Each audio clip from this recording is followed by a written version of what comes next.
Where did our us go, occupier? Oh, occupier, please tell me, have you seen anything ever so empty as the plots where we set our tents down in the now sterilized plazas, which play host only to this long, tubular wind which has swept away the final stand of an admittedly perceived righteousness, like an enormous cosmic vacuum cleaner operated by men with hoodies and ski masks. Yes, the police of the underbelly with their ubiquitous rallying cry, "Occupy this cat yacht," wrapping our sleeping bags around our necks like convenient nooses to be dragged away by uniformed sanitation mercenaries, leaving only these darkish stains and a view of a red traffic light in the 14th and Ogawa intersection, beneath which is a Prius with a Got Hope bumper sticker, idling. Do you remember?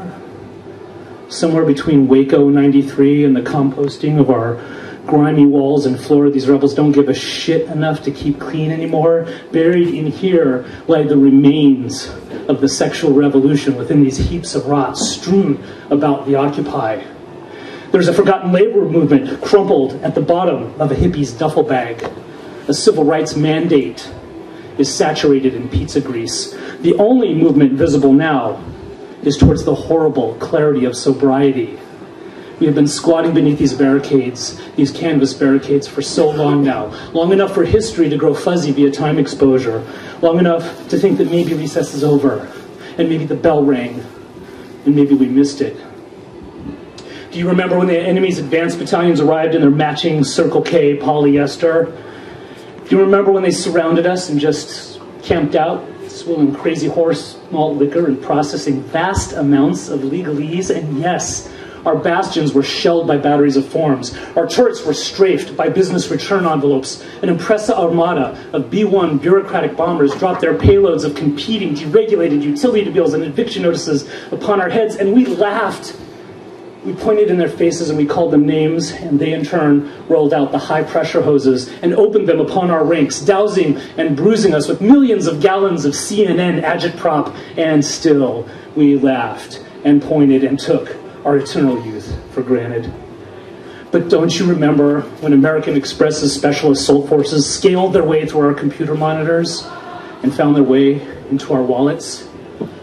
When treaties were nailed to the front gates, promising truce in exchange for allowing the insurance Gestapo to impose an existence tax.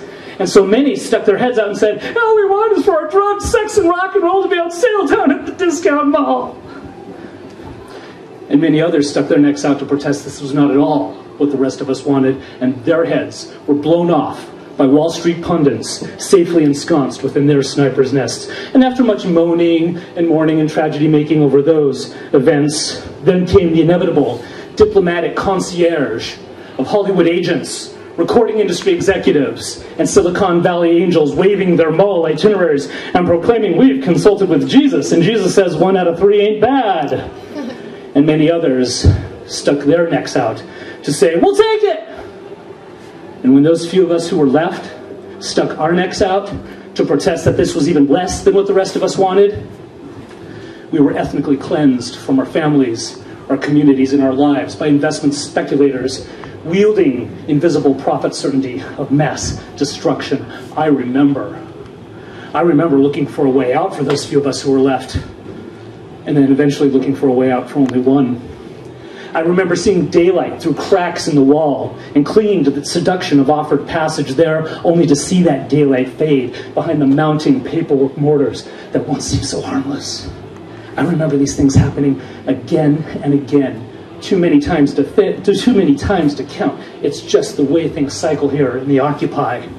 Like I said, history has grown fuzzy, and I think the electricity has been cut off and the escape routes blocked.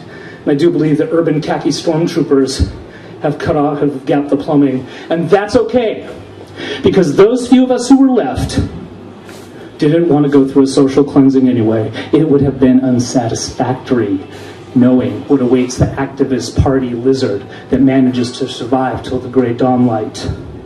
We would rather wallow and stink in the squalor of our bunker.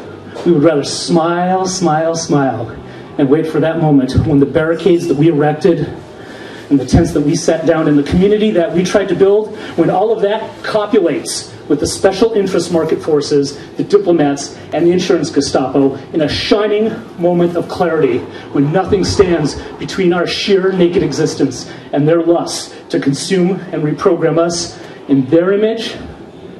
In that moment is when we discover that the faces of demons, when looked at from afar, look exactly like butterflies. And what an amazing and beautiful moment that will be.